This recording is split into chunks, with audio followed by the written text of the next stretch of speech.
আজ আমরা শুরু করতে চাই ইসলাম এর পরিচয় দিয়ে, এবং আমি উত্তরটা আপনাদের কাছে চাইব। ইসলাম মানে কি? ইসলাম মানে এক কথায়, এক শব্দে কি বোঝায়? আত্মসমর্পণ করা। অনেকে বলছেন আনুগত্য করা, একই কথা। যার আত্মসমর্পণ করা হয় তার আনুগত্যই করা হয়। আত্মসমর্পণ মানে নিজের আত্মাকে কারোর কাছে সমর্পণ করে দেওয়া, সারেন্ডার করা, যেটাকে বলা হয়। বাংলা চাইতে ইংরেজি আমরা অনেক সময় ভালো বুঝি। ইসলামের অর্থ যদি হয় আত্মসমর্পণ এবং সারেন্ডার করা, তো কার কাছে আত্মসমর্পণ করা, কার কাছে সারেন্ডার করা?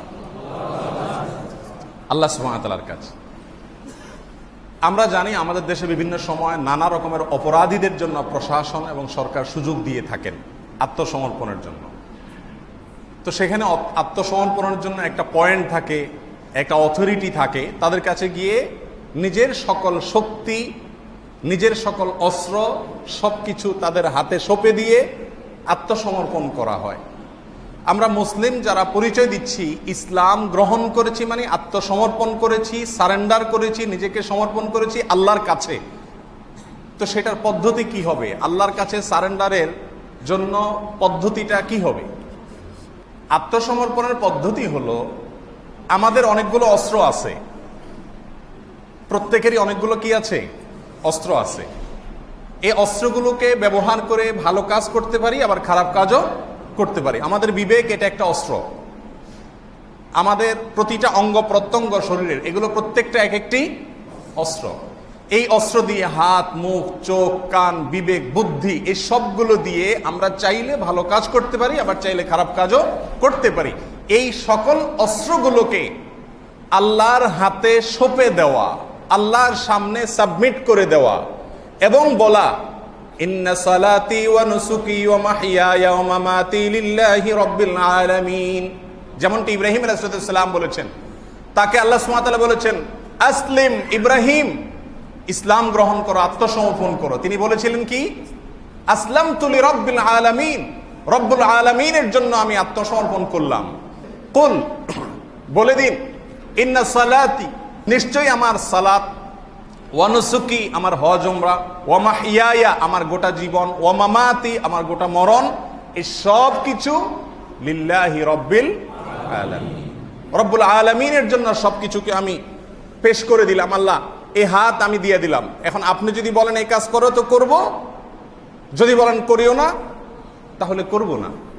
আল্লাহ, এই চোখ আমার কাছে আছে, এটা আমার অস্ত্র। আমি চাইলে এটা দিয়ে খারাপ জায়গায় এটাকে ব্যবহার করতে পারি, চাইলে ভালো জায়গায় করতে পারি, কিন্তু আমি আপনার কাছে সমর্পণ করলাম। এখন আপনি বলেন আমি কি করব? আপনি যেটা বলবেন সেটা এই চোখ দিয়ে দেখব, আর যেটা বলবেন সেটা, যেটা নিষেধ করবেন সেটা দেখব না। এভাবে গোটা শরীর, মন, মস্তিষ্ক, বিবেক, বুদ্ধি, আপাদমস্তক, গোটা দেহকে, দেহের ভেতরকার রূহকে, প্রাণকে, আত্মাকে, বিবেককে, বুদ্ধিকে, চিন্তাকে, চেতনাকে, সবকিছুকে আল্লাহ সুবহানাহু ওয়া তাআলার নির্দেশের সামনে পেশ করা। কোরআন এবং হাদিস যেদিকে বলে আমি সেদিকে যাব, বলবে না আমি সেদিকে যাব না। এর নাম হলো আত্মসমর্পণ করা। বিষয়টা কি বুঝে আসছে? এখন আমরা কে কতখানি আত্মসমর্পণ করেছি সেটা আমরা প্রত্যেকে যার যারটা শেষে বলতে পারব। আমার নিজেকে আল্লাহ সুবহানাহু ওয়া তাআলার কাছে, আল্লাহর নির্দেশের সামনে আমি কতটা সমর্পণ করে দিয়েছি, আমার নিজের কোনো সে থাকবে না। আত্মসমর্পণকারীর কোনো সে থাকে? যেভাবে বলে সেভাবে করতে হয়, না হলে আত্মসমর্পণের গ্রহণযোগ্যতা থাকে না। আল্লাহ সুবহানাহু ওয়া তাআলার কাছে আত্মসমর্পণের মানে হলো আমার নিজস্ব কোনো বিবেক, বুদ্ধি, আমার কোনো সে থাকবে না। এর নাম কি? আত্মসমর্পণ করা। এই একটি কথা যদি আমাদের মাথায় খুব ভালো করে আমরা ধারণ করতে পারি, উপলব্ধি করতে পারি, তাহলে ইসলাম সম্পর্কে শত সহস্র ধোঁয়াশার সমাধান এখান থেকে বের হয়ে আসবে ইনশাআল্লাহ। আমরা সবাই আত্মসমর্পণ করব কার কাছে? আর তার পদ্ধতি হবে কি? আমার গোটা দেহকে, আমার গোটা শক্তিকে, আমার সকল অস্ত্রকে আল্লাহ যেই পথে ব্যবহার করতে বলেছেন সে পথে ব্যবহার করলাম।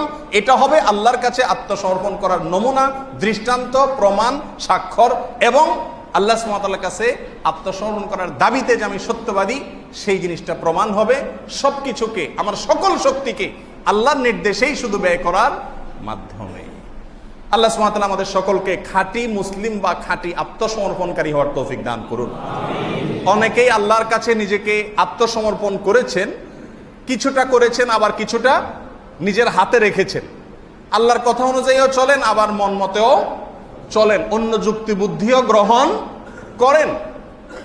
আল্লাহ সুবহানাহু ওয়া তাআলা এই সমস্ত লোক সম্পর্কে বলেছেন, আফাতুমিনুনা বিবাদিল কিতাবি ওয়া তাকফুরুনা বিবাদ। তোমরা কি কিতাবের অর্থাৎ কোরআনের কিছু কথা মানো আর কিছু মানো না, এরকম? আল্লাহ সুবহানাহু ওয়া তাআলা অত্যন্ত কঠোর ভাষায় ভৎসনা করেছেন সেই শ্রেণীর লোকদেরকে। আল্লাহ তাআলা আমাদের সকলকে আধা মুসলমান, শিকি মুসলমান, সেমি মুসলমান, কিছু মুসলমান আর কিছুটা আল্লাহর কাছে আত্মসমর্পণকারী আর কিছুটা নিজের প্রবৃত্তির পূজা এবং গোলামি করা থেকে আল্লাহ তাআলা আমাদের সবাইকে হেফাজতে রাখুন। মুহতারাম হাজরিন, আত্মসমর্পণ আল্লাহর কাছে করব যে একটা বড় জটিলতা আছে। জটিলতা হলো কোরআন এবং সুন্নাহ এক, কোরআন এক, নবী সাল্লাল্লাহু আলাইহি সাল্লামের হাদিসও, নবী সাল্লাল্লাহু আলাইহি সাল্লামের হাদিস এবং কোরআন এর ভিতরে কোনো তারতম্য ব্যতিক্রম। কিন্তু এই কোরআন এবং হাদিসের ব্যাখ্যা এবং বিশ্লেষণ করেন আলেম সমাজ। ব্যাখ্যা এবং বিশ্লেষণ করতে গিয়ে আলেম সমাজের ভিতরে নানা রকমের মত, নানা রকমের যুক্তি, নানা রকমের দৃষ্টিভঙ্গি আমরা পাই কি পাই না? এটা একটা সমস্যা কি সমস্যা না? সমাধানের উপায় কি বলেন? কোরআনে সব সমস্যার সমাধান দেওয়া আছে না নাই? কি সমস্যার সমাধান বলেন? এক এক আলেম এক এক কথা বলছেন, আপনি কোন দিকে যাবেন? তার আগে একটু জেনে রাখি, আলেমদের মতবিরোধ হওয়াটা এটা কি স্বাভাবিক নাকি অস্বাভাবিক? স্বাভাবিক। স্বাভাবিক, অবশ্যই স্বাভাবিক। কেন স্বাভাবিক? কারণ বিবেক এবং বুদ্ধি আল্লাহ সুবহানাহু ওয়া তাআলা সবাইকে মেপে মেপে দেন নাই। সবার বিবেক বুদ্ধি সমান দেওয়া হয় নাই। আপনি যে জিনিসটা যেভাবে বুঝবেন, একই জিনিস আমি হুবহু সেভাবে বোঝাটা জরুরি না। বুঝের বেশ কম আছে না নাই? অতএব মতপার্থক্য হবে। এটা কি কাঙ্ক্ষিত না অনাকাঙ্ক্ষিত? কাঙ্ক্ষিত।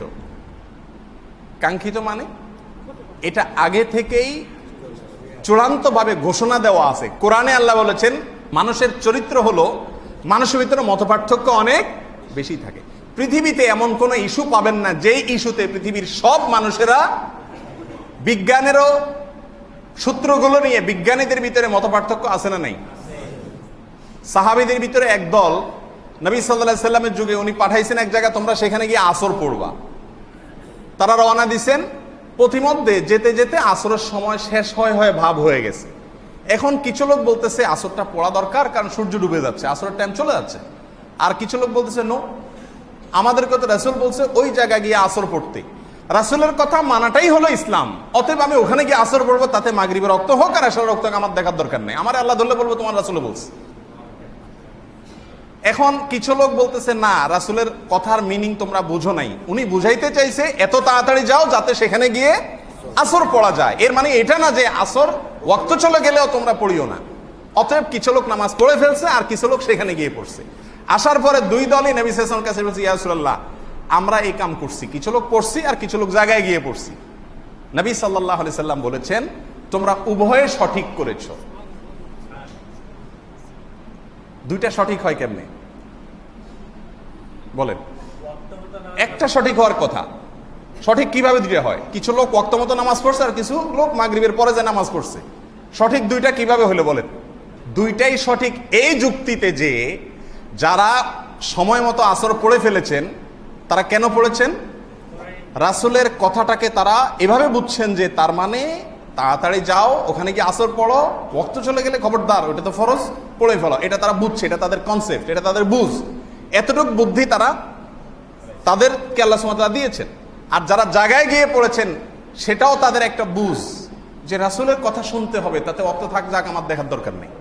তারাও ভালো উদ্দেশ্যেই করেছেন। দুইটা বুঝই সঠিক, উভয় তার বিবেককে ব্যবহার করেছেন। একজন বিবেক ব্যবহার করে বুঝছেন আসর এখনই পড়ে ফেলতে হবে, আরেকজন বুঝছেন জায়গায় গিয়ে। দুইজনকে রাসূল আকরাম সাল্লাল্লাহু আলাইহি সাল্লাম কারেক্ট বলেছেন, দুইজনকে ইয়েস দিয়েছেন, টিক দিয়েছেন। এখান থেকে কি আমরা একটা বার্তা পাচ্ছি? কি বার্তা পাচ্ছি? বিবেক এবং বুদ্ধি সবার একরকম থাকবে না, আর বুঝের বেশকমের কারণে যদি একাধিক রকমের দৃষ্টিভঙ্গি হয়, আল্লাহর কাছে সবটাই গ্রহণযোগ্য হবে। এটা হলো যদি বুঝের বেশকম হয়। এখন এক এক আলেম এক এক কথা যখন বলে, আপনারা সাধারণ মানুষ কোথায় যাবেন? আচ্ছা, আমি একটা প্রশ্ন করি, বাজারে সয়াবিন তেল কোনটা সবচাইতে ভালো বলেন? দুইটা আপনি একাই বলে ফেললেন, এবার বলেন, আপনারা বলেন সবাই। উনি বলেন রূপসাদা, এই যে আমাদের সদস্য বলছেন সানফ্লাওয়ার, কে বলছেন ফ্রেশ, কে বলছেন হ্যাঁ। শোনেন, এটা হলো বাস্তবতা। এই যে আমরা মোবাইল ফোন ব্যবহার করি, কোন কোম্পানি সবচাইতে বেশি গ্রাহকদের জন্য উপকারী, অর্থাৎ কল রেটের সব দিক থেকে ওভারঅল ভালো? রবি, গ্রামীণ ফোন, বাংলালি, কোনটা বলেন? যদি গ্রামীণ ফোন হয় আপনার কথা অনুযায়ী, তাহলে সবাই কেন গ্রামীণ ফোন ইউজ করে না? কোন তেলের ডিব্বায় আপনারা লেখা দেখছেন 99% খাঁটি? দেখছেন কি লেখা থাকে? 100% খাঁটি। আপনি আজ পর্যন্ত এমন একজন মানুষ পাইছেন রাগ হইয়া তেল খাওয়া ছেড়ে দিছে? তেল কোম্পানি এ কয় আমারটা খাঁটি, সে বলে আমারটা খাঁটি, কেউ 99% বলতে রাজি না, 100% খাঁটি। এই বেটারা এক একজন এক এক কথা বলে, দুধ তেলই খাবো না। এরকম কোন পাগল পাইছেন আজ পর্যন্ত? কি করি আমরা? রূপচাঁদা কিনি, 1 মাস খাই, পেটে বুটবাট করে কিনা দেখি, ভালো লাগে কিনা দেখি, এরপরে আবার ফ্রেশ কিনি, এরপরে আবার তীর কিনি। কয়েকটা খাওয়ার পরে একটা বুঝি যে এটা আমার শরীরের সাথে মনে হয় স্যুট করছে, মনে হয় জিনিসটা ভালো হবে, এরপরে ওইটা কন্টিনিউ করি। তার কাছে ওইটা ঠিক না বেঠিক? চেক করি না, না করি? একটা জায়গায় আসলে শুধুমাত্র চেক চুপ করা করি লাগে না, সেটা হলো ধর্ম। এখানে খুব সহজে বলে দিই, মৌলবী সাহেবরা এক একজন এক এক কথা বলে। এটিএন বাংলা খুললে এক উত্তর দেয়, বৈশাখীতে উনি আরেক উত্তর দেয়, এনটিভিতে উনি আরেক উত্তর দেয়, বাংলাদেশে উনি আরেক উত্তর দেয়। আমরা কোথায় যাব? চ্যানেল আইতে আরেকটা বলে, মাই টিভিতে আরেকটা বলে। হুজুরদের মধ্যে এত কিছু, আমি ধর্মই পালন করব না। এই যুক্তি কি সঠিক? আমার কবরে আমাকে যেতে হবে না? মৌলবী কি আমার কবরে যা উত্তর দিয়ে আসবে? আপনার খতিব সাহেব যা উত্তর দিয়ে আসবে, আপনার উত্তর আপনাকে সঠিক করতে হবে না? তাহলে সঠিকটা উদ্ধার করার দায়িত্ব কার? একমত? সঠিক বেঠিক এটা উদ্ধার করবে কে? আমার নিজেকে। আমার স্বার্থ এটা যে আমাকে সঠিকটা উদ্ধার। তেলের ব্যাপারে, মোবাইলের ব্যাপারে যেরকম 10টা যাচাই করে আমি একটা ইউজ করি, ভালো মনে করেছি তাই, দিনের ব্যাপারে সেরকম আমাকে সঠিকটা উদ্ধার করার চেষ্টা করতে হবে। কিভাবে উদ্ধার করার চেষ্টা করব? কিভাবে বুঝবো কোনটা সঠিক? এক্ষেত্রে কোরআনের একটা আয়াত এবং নবী সাল্লাল্লাহু আলাইহি ওয়াসাল্লামের একটা হাদিস আমি বলতে চাই। আমাদের ইসলামের মূল সূত্র কয়টা? 2টা, কোরআন এবং নবী সাল্লাল্লাহু আলাইহি ওয়াসাল্লাম বিদায় হজের ভাষণে তার আগে পরে বিভিন্ন সময় বলে গেছেন, তারাক্তু ফিকুম আমরাইন, 2টা জিনিস তোমাদের কাছে রেখে যাচ্ছি, কিতাব আল্লাহি ওয়া সুন্নাত রাসূলি, এক হলো আল্লাহর কিতাব মহাগ্রন্থ আল কোরআন, আর একটা হলো তার নবীর আদর্শ এবং সুন্নাহ। এই 2টা জিনিস রেখে যাচ্ছি।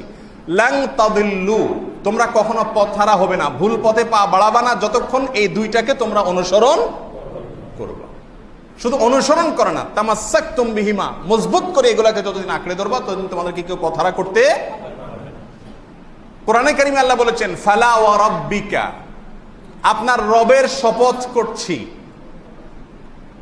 আল্লাহ নিজে বলছেন, নিজে শপথ করছেন নিজের অস্তিত্বের করে বলছেন, লা ইউমিনুনা, মুসলমানেরা ততক্ষণ পর্যন্ত ইমানদার হতে পারবে না। খুব ভালো করে শুনে রাখুন প্লিজ, মুসলমানেরা ততক্ষণ পর্যন্ত ইমানদার হতে পারবে না, হাত্তা ইউহাক্কিমুকা ফীমা শাজারা বাইনাহুম, যতক্ষণ পর্যন্ত তারা নিজেদের ভেতরে কোনো বিষয়ে যখন মতপার্থক্য হবে, মতভিন্নতা দেখা দিবে, তাদের ভিতরে যখন 2 রকম বা 2-এর অধিক মতের তৈরি হবে, এক একজন এক একটা বলবে, তখন যদি তারা লা ইউহাক্কিমুকা ফীমা শাজারা বাইনাহুম, নিজেদের ভেতরকার মতপার্থক্যের মধ্যে যদি রাসূলকে সালেস না মানে, সালেস মানে কি?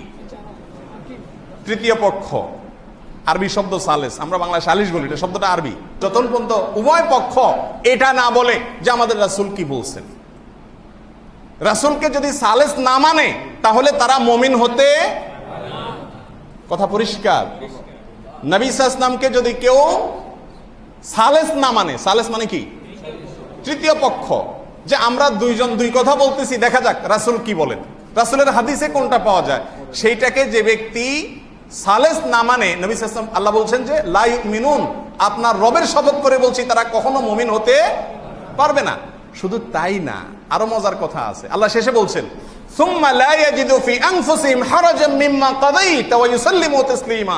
সুবহানাল্লাহ। আল্লাহ বলছেন অনেক সময় আপনার সাথে আমার মতপার্থক্য হলো কোনো একটা মাসআলা নিয়ে, হলে আপনারটা সপক্ষে হাদিস পাওয়া গেল, কোরআনের আয়াত পাওয়া গেল, রাসূলের বক্তব্য পাওয়া গেল, রেফারেন্স পাওয়া গেল, আমারটার পক্ষে এভিডেন্স পাওয়া গেল না, তাহলে আমি আপনারটাকে যে মেনে নিলাম, এই মেনে নেওয়া দুই ধরনের আছে। একটা হলো যেহেতু হাদিস কোরআন আসছে, এখন তার কিছু বলার নাই, লজ্জা পড়ে গেলাম, খারাপ লাগতেছে যে আমার কথাটা প্রমাণ করা গেল না, এ হলো এক মেনে নেওয়া। আরেক মেনে নেওয়া হলো খুশি হওয়া যে আলহামদুলিল্লাহ আমি ভুল পথে ছিলাম, সঠিকটা পেয়ে গেছি আলহামদুলিল্লাহ, এটা হলো আরেক মেনে নেওয়া। আল্লাহ বলছেন সুম্মা লা ইয়াজিদু ফি আনফুসিহিম হারাজাম মিম্মা কাদাইতা হে রাসূল, আপনার বক্তব্য আপনার সিদ্ধান্তকে যারা মনের ভেতর কোনো প্রকার সংকীর্ণতা ছাড়া উদারতার সাথে যারা ওয়েলকাম করতে না পারবে, ততক্ষণ পর্যন্ত তারা মুমিন হতে পারবে না। ওয়া ইউসাল্লিমু তাসলিমা, এখানে আল্লাহ থামছেন না, আরো বলছেন ওয়া ইউসাল্লিমু তাসলিমা, যতক্ষণ পর্যন্ত তারা পরিপূর্ণরূপে মেনে না নেয় ততক্ষণ পর্যন্ত মুমিন হতে। কথা কি ক্লিয়ার প্রিয় ভাইরা আমার? এগুলো একটা আয়াত। এবার আসেন হাদিস। নবী সাল্লাল্লাহু আলাইহি সাল্লাম বলেছেন ফাইন্নাহু মাইয়াশু মিনকুম বাদি, তোমাদের মধ্যে যারা আমার পরে পৃথিবীতে বেঁচে থাকবা, পরবর্তীতে আসবা, আমাকে দেখবা না, ফাসায়ারা ইখতিলাফান কাসীরা, তারা দেখবা বহু রকমের মতপার্থক্য মৌলভী সাহেবদের ভেতরে, বহু রকমের মতপার্থক্য, এক একজন বলে এক একটা। তখন তোমরা কি করবে? নবী সাল্লাল্লাহু আলাইহি ওয়াসাল্লাম বলেছেন ফালাইকুম বিসুন্নতি, তখন তোমাদের জন্য আবশ্যক হবে কি করা? আমার সুন্নাতকে, আমি মুহাম্মদ সাল্লাল্লাহু আলাইহি ওয়াসাল্লাম কি করেছি সেটা খুঁজে বের করে ওইটাকে আঁকড়ে ধরা। ওয়া সুন্নাতিল খুলাফাইর রাশিদিন আল মাহদিয়িন, আর চারজন হেদায়েত প্রাপ্ত ইসলামের চার খলিফা আবু বকর, ওমর, ওসমান, আলী, এই চারজন আমার প্রতিনিধি, আমার পরে খলিফা হয়েছেন, আমার পরে দায়িত্ব পালন করেছেন, আমার স্থলাভিষিক্ত নির্বাচিত হয়েছেন। এদের সুন্নাতকে যদি তোমরা আঁকড়ে ধরো, তাহলে মতপার্থক্যের মধ্যে তুমি গোমরাহ বা পথহারা হবে না, তোমার রুট জাহান্নামের রুট হবে না, যদি তুমি আমার সুন্নতকে এবং খোলাফায়ে রাশেদা চার খলিফার সুন্নতকে কি করো? আঁকড়ে ধরো। এখানেই শেষ নয়, আল্লাহ নবী আরো বলছেন আদু আলাইহা বিন নওয়াজিস, মাড়ির দাঁত দিয়ে এই সুন্নাহকে, আদর্শকে আঁকড়ে ধরো।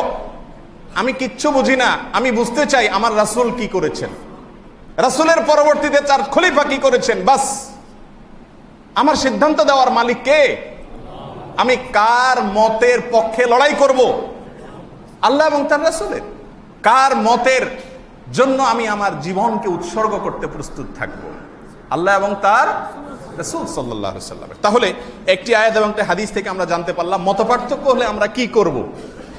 এবার আসি সুন্নাত এর কথা আমরা শুনলাম। সুন্নাত হলো আল্লাহ রাসূল যা করেছেন বা করতে বলেছেন, এটার নাম কি? এটার উল্টাটা কি?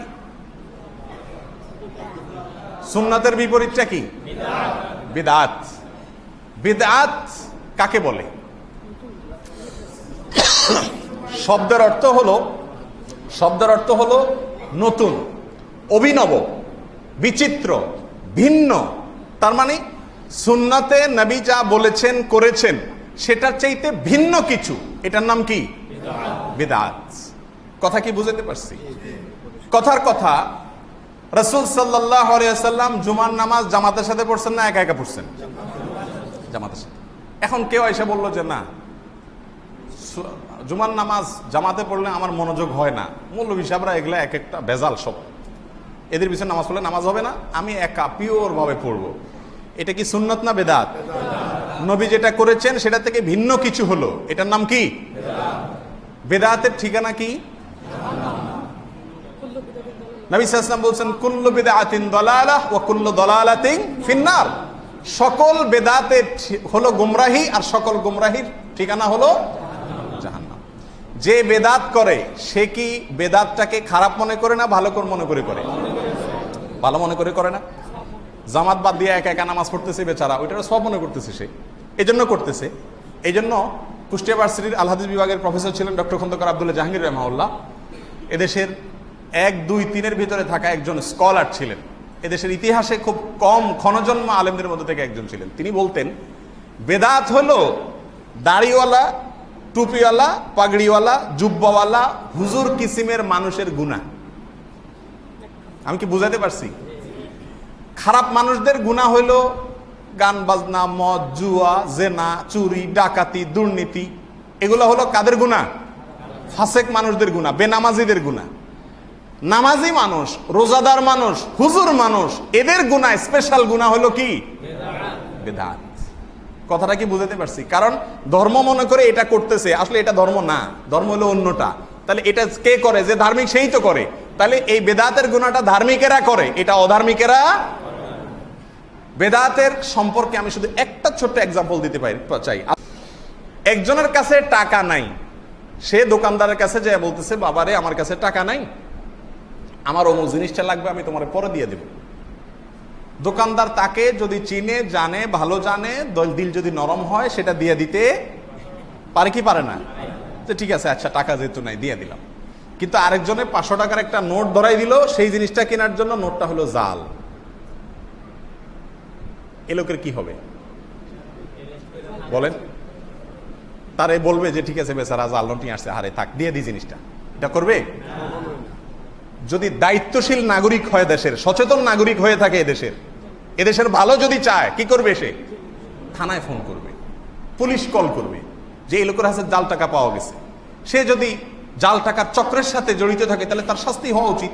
আর যদি ভুলে চক্রে তার হাতে আসা যায় তাহলে ইনভেস্টিগেশনের পরে সে খালাস পাবে, কিন্তু তাকে বিচারের মুখোমুখি করতে হবে।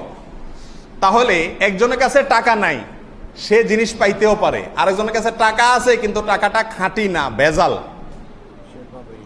এ তো পাবেই না, উল্টা বরং জেল খাটতে হবে।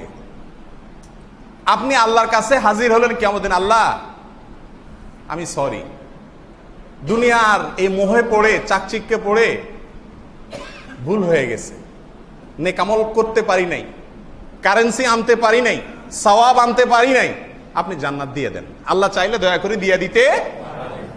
কিন্তু একজনে আমলের নামে নকল আমল নিয়ে গেছে, বেদাত নিয়ে গেছে, তার ঠিকানা কি হবে? শুধু জাহান্নাম। খুব ভালো করে শুনে রাখেন, হাউজে কাউসারে যারা পানি পান করতে যাবে, নবী সাল্লাল্লাহু আলাইহি ওয়াসাল্লাম সবাইকে পানি পান করাবেন, আর সে পানি যে পান করবে তার জীবনে পিপাসা আর হবে না। কিয়ামতের দিনের যে ভয়াবহ গরম থাকবে, সূর্য মাথার উপরে থাকবে একেবারে, তখন টকবক করতে থাকবে গোটা শরীর থেকে। মৃত্যু তো হবে না, কষ্ট মানুষ পেতে থাকবে, ছটফট করতে থাকবে। হাউজে কাউসারের পানি যাকে আল্লাহ নবী একবার পান করাই দিবেন, জান্নাতে প্রবেশ পর্যন্ত তার আর পিপাসা হবে না। এত বিশাল বড় সুযোগ থেকে বঞ্চিত থাকবে কে? সুবহানাল্লাহ। দিনদারদের, ধার্মিকদের গুনাহ যেটা, অপরাধ যেটা, সেই অপরাধের কারণে নবী সাল্লাল্লাহু আলাইহি ওয়াসাল্লাম বলবেন তাকে পানি পান করাতে চাবেন, হাদিসে আসছে, তখন একটা আড়াল অটোমেটিক সৃষ্টি হয়ে যাবে। তিনি বলবেন, ইয়া আল্লাহ, এ তো আমার উম্মত, চেহারা ছবি দেখে আমি বুঝছি আমার উম্মতকে তো আমি পানি পান করাবো, আড়াল কেন হলো?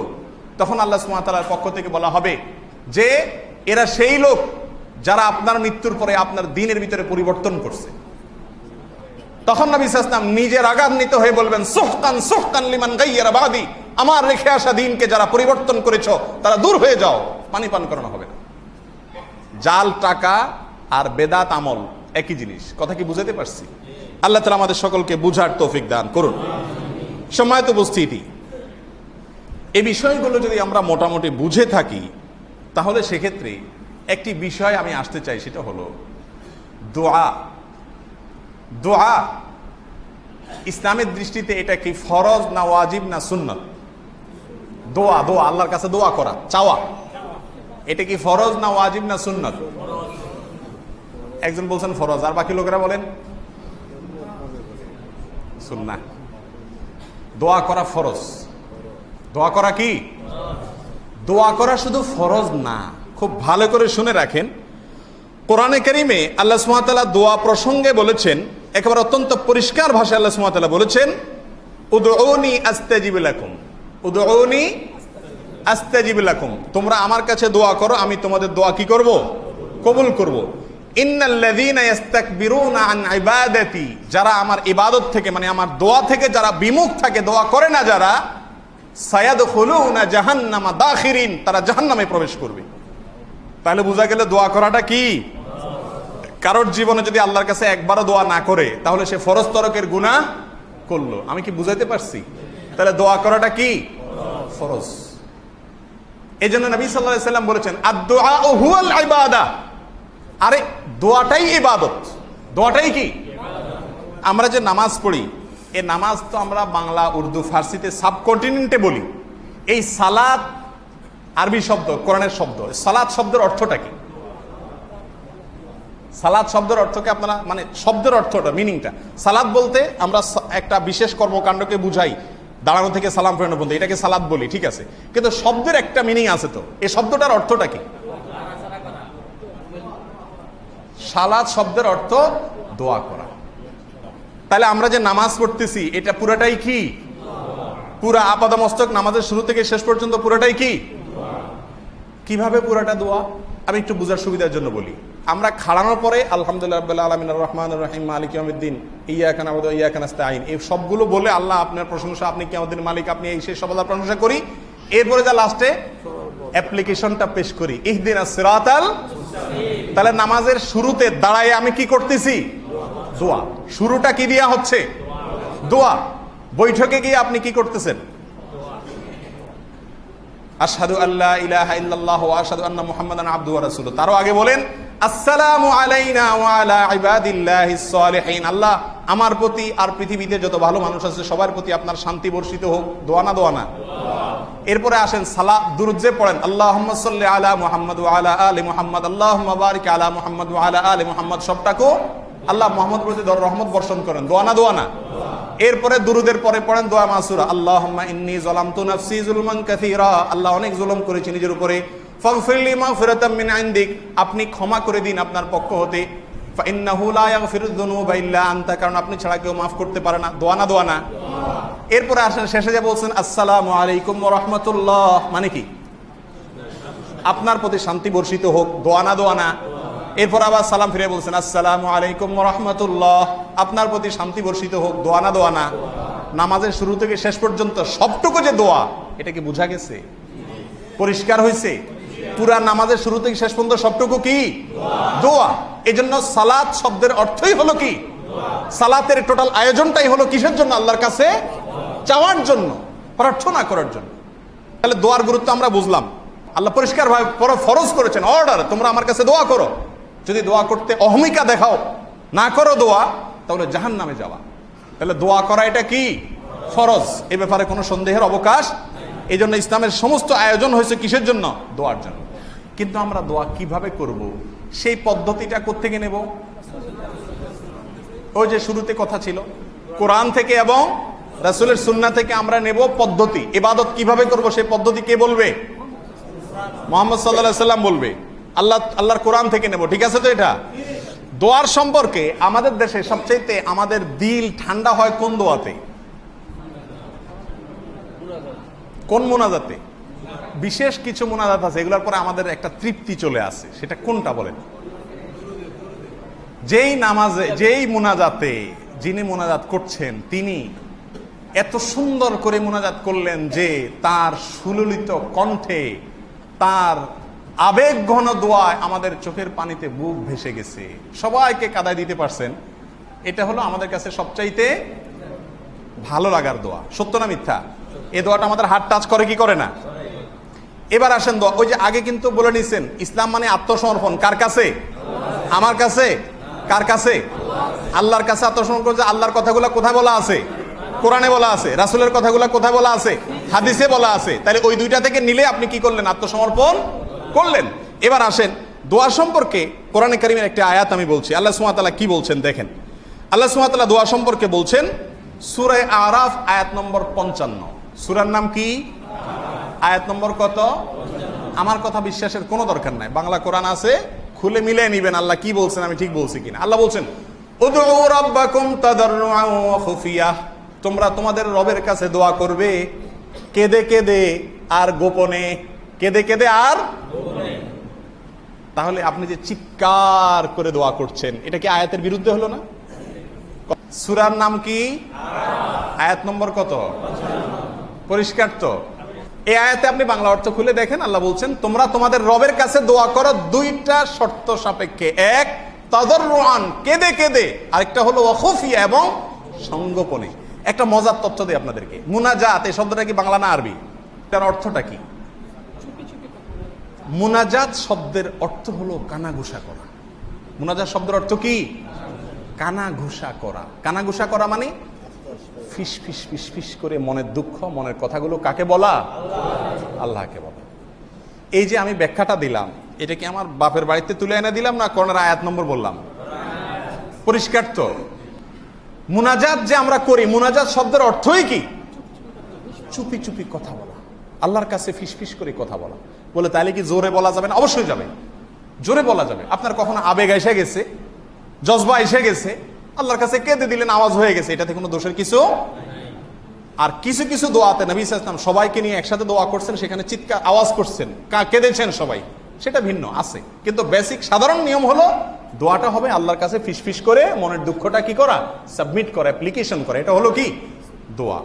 তাহলে মুনাজাতের দোয়ার একটা পদ্ধতি হলো চুপি চুপি করা। এটা তো ক্লিয়ার নাকি? এরপরে আসেন এ সম্পর্কে বুখারী মুসলিমের একটা হাদিস বলি। নবী সাল্লাল্লাহু আলাইহি ওয়াসাল্লাম বলেছেন, ইয়া আইয়ুহান নাস, হে লোক সকল, আরবিউ আলা আনফুসিকুম, তোমরা নিজের প্রতি নিজে দয়া করো। নিজের প্রতি নিজে। কিছু লোক জোরে জোরে দোয়া করতেছিল, খুব চিৎকার করে করে। রাসূল সাল্লাল্লাহু আলাইহি ওয়াসাল্লাম তখন বললেন এই কথাটা। হাদিসটা কোথায় আছে? বুখারী এবং মুসলিমে।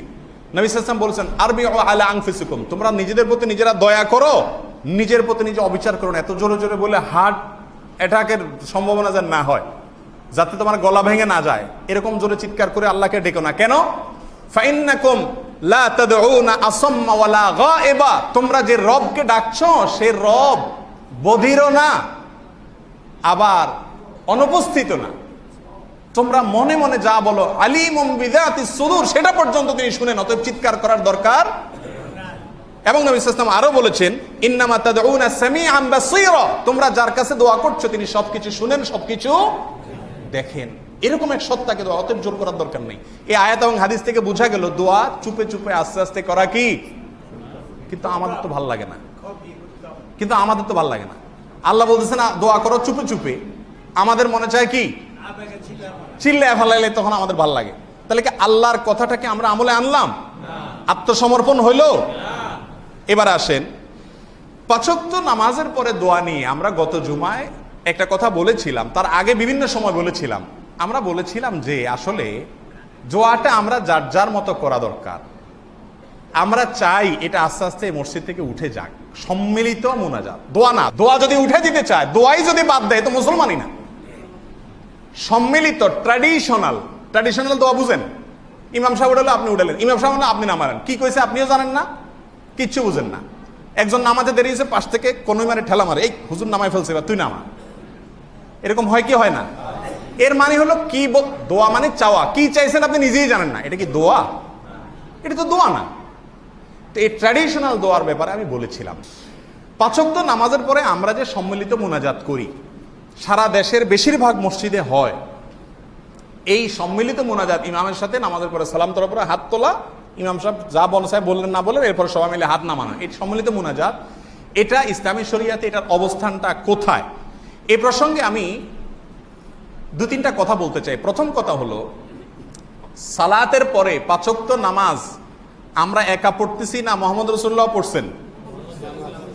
কয় বছর ইমামতি করে পড়াইছেন তিনি বলেন? মদিনায় আসার পরে প্রকাশ্যে জামাতের সাথে নামাজ হয়েছে, সেটা কত বছর? 10 বছর। মদিনায় আসার পর রাসূল বেঁচে ছিলেন কত বছর? তিনি কোন মসজিদে ইমামতি করতেন? মদিনার মসজিদে নববীতে।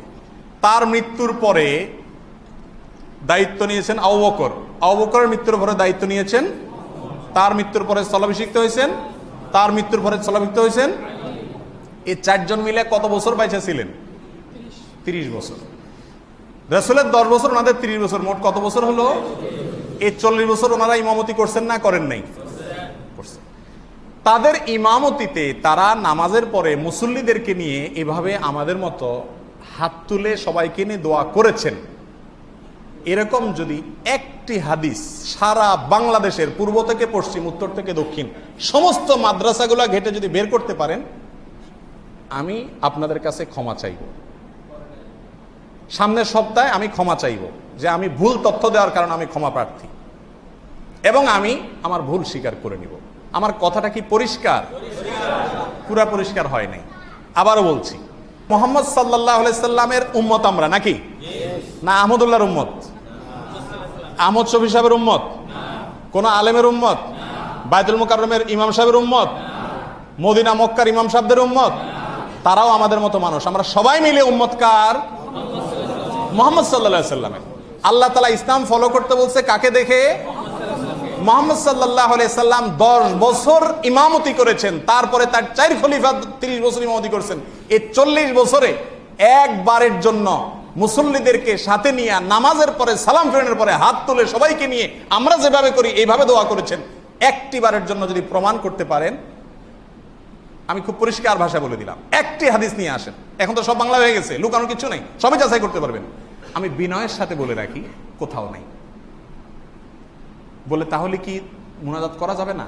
ওই যে শুরুতে আসতে হবে, ভুল বুঝলে হবে না। মুনাজাত না করলে তো ইমানই থাকবে না, দোয়া না করলে তো ইমানই থাকবে না, দোয়া তো অবশ্যই করতে হবে। নবী সাল্লাল্লাহু আলাইহি সাল্লাম নামাজের পরে বিভিন্ন দোয়া করছেন, কিন্তু সে দোয়াগুলা ছিল মুখে। সে দোয়াগুলো ছিল কিসে?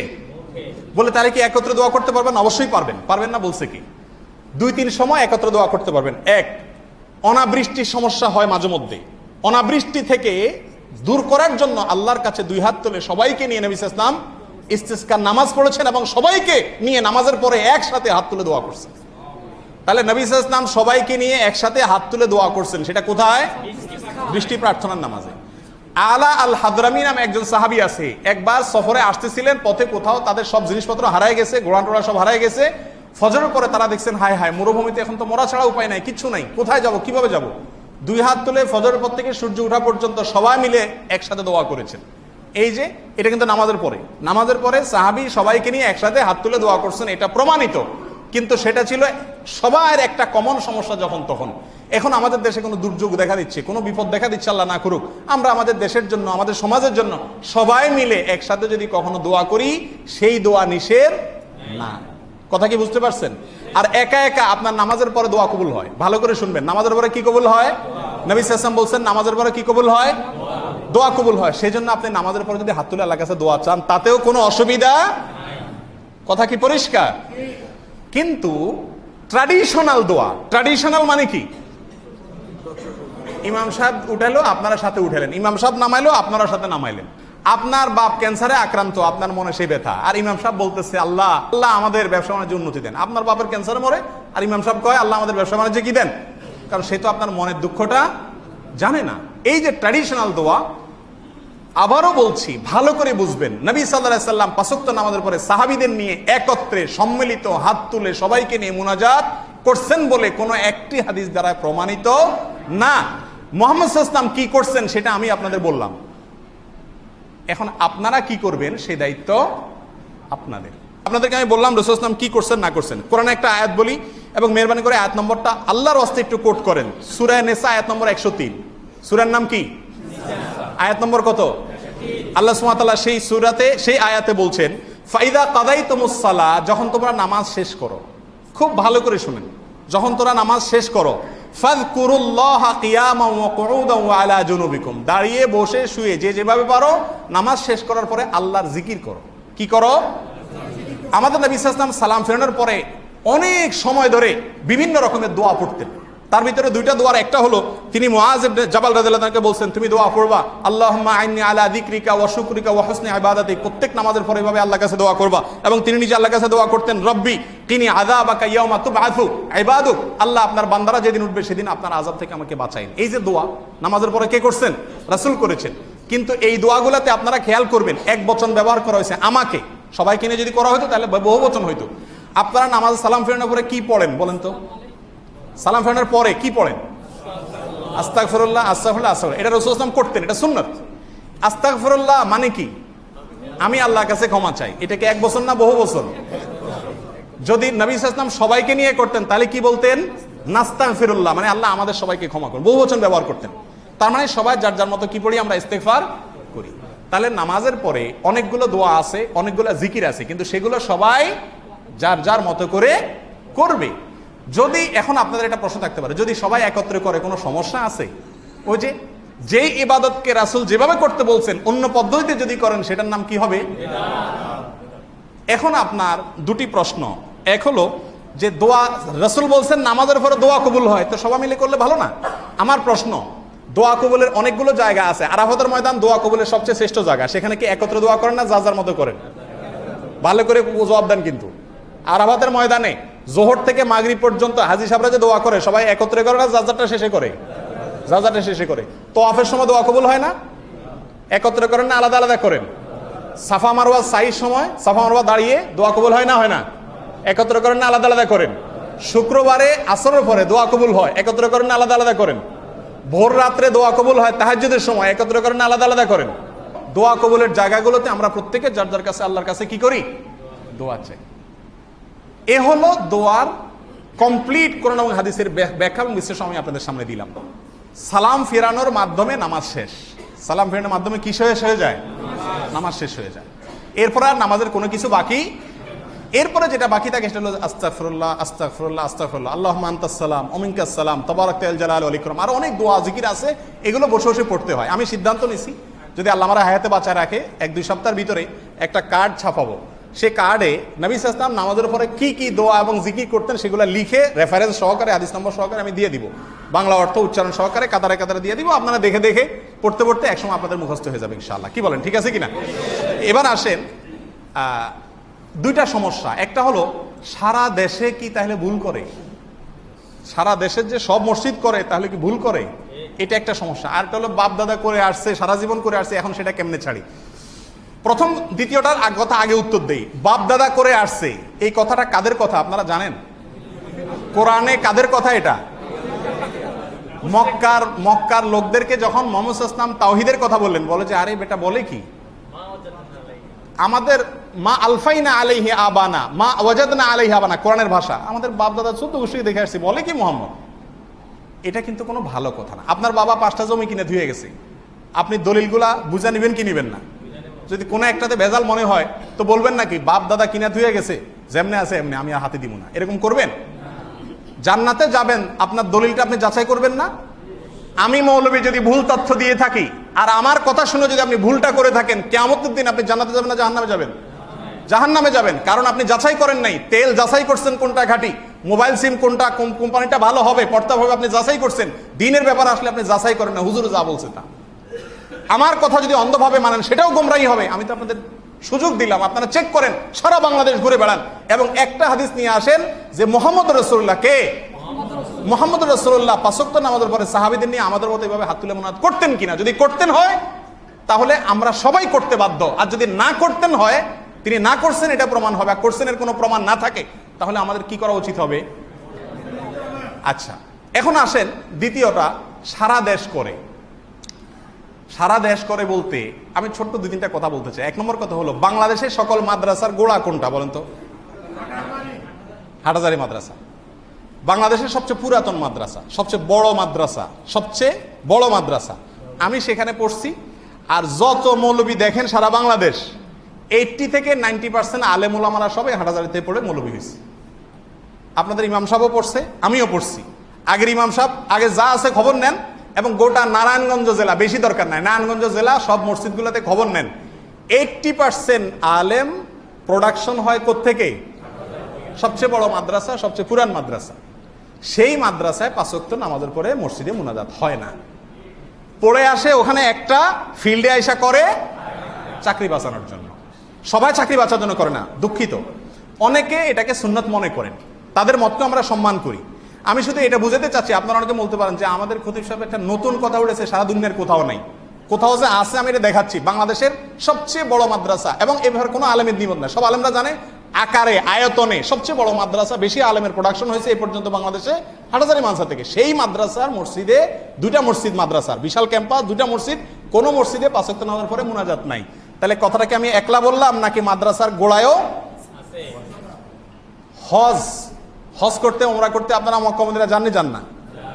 গত সপ্তাহে একজন আমার কাগজে লিখে দিয়েছে বাইতুল মুকাররমে মুনাজাত হয়। বাইতুল মুকাররমে যদি মুনাজাত হয় আপনি দেখেন, আপনি যদি বাইতুল মুকাররম আমার ঘাড়ে চাপাই দেন, আমি আপনার উপর চাপাই দিব মক্কা মদিনা। কোনটার ভার বেশি হবে? কোনটার ভার বেশি হবে? মক্কা মদিনা মুনাজাত হয় 5 ওয়াক্ত নামাজের পরে। হজের পরে সবচেয়ে বড় ইসলামী সম্মেলন হয় বাংলাদেশে বিশ্ব ইজতেমা। বিশ্ব ইজতেমা ৫ ওয়াক্ত নামাজের পরে মুনাজাত হয় না। যারা যায় তাদেরকে জিজ্ঞেস করেন। তাবলিগ জামাতের কেন্দ্র, মেইন কেন্দ্র হলো কাকরাইল মসজিদ, সেখানে ৫ ওয়াক্ত নামাজের মুনাজাত হয় না।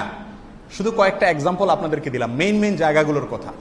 এর বাইরেও কিন্তু অনেক আলেমরা, আমি শ্রদ্ধা করে বলছি, অনেক আলেমদের মতে ৫ ওয়াক্ত নামাজের পরে মুনাজাত মুস্তাহাব। আপনাদের একটা বুদ্ধি দেই, ইসলামের ফরজ, ওয়াজিব, সুন্নত 3টা জিনিস আছে না? ৫ ওয়াক্ত নামাজের পরে সম্মিলিতভাবে সবাইকে নিয়ে দোয়া করা, এটা কি ফরজ নাকি ওয়াজিব নাকি সুন্নত? এই প্রশ্নটা রাখবেন বাংলাদেশের যে কোনো আলেমের কাছে। আর একটু বুঝেন, জিজ্ঞেস করবেন, হুজুর ৫ ওয়াক্ত নামাজের পরে মুসল্লিদেরকে নিয়ে একসাথে হাত তোলা, এটা কি ফরজ নাকি ওয়াজিব নাকি? ফরজ হলো আল্লাহর অর্ডার, ওয়াজিব আল্লাহর অর্ডার, নবীর অর্ডার, আর সুন্নত হলো কি? যেটা নবী করছেন। জিজ্ঞেস করবেন কোন আলেমকে এটা কি সুন্নত কিনা। যদি সুন্নত হয় কোথায় আছে, রেফারেন্সটা নিয়ে আসবেন। আমি কি কথা পরিষ্কার বুঝাতে পারছি? আমি যদি ভুল কিছু বলছি বলে আপনারা আমাকে প্রমাণ করেন, আমি আমার কথা ফেরত নেব, সারেন্ডার করব। আর যদি সঠিক বলছি মনে হয়, তাহলে আপনাদের উচিত হবে ওই যে আত্মসমর্পণ করা, কার কাছে? আল্লাহ এবং তার রাসূলের কাছে। সেই জন্য কোরআন এবং হাদিসের কাছে ফিরে আসতে হবে। আমি চাই যে আপনারা কোরআন এবং সুন্নাহকে ফলো করেন। সারা বাংলাদেশ কিভাবে চলে সেটা দেখে যদি করেন, খড়কুটার নাম হলো গা বাসানো, পানির তালে তালে স্রোতের বিপরীতে চলা, এটা খড়কুটার কাজ না। এই মসজিদ তো দৃষ্টান্ত মসজিদ, এই মসজিদটা মেসালি মসজিদ। আমি তো ছোট্ট 2টি পয়েন্ট দিয়ে দিলাম।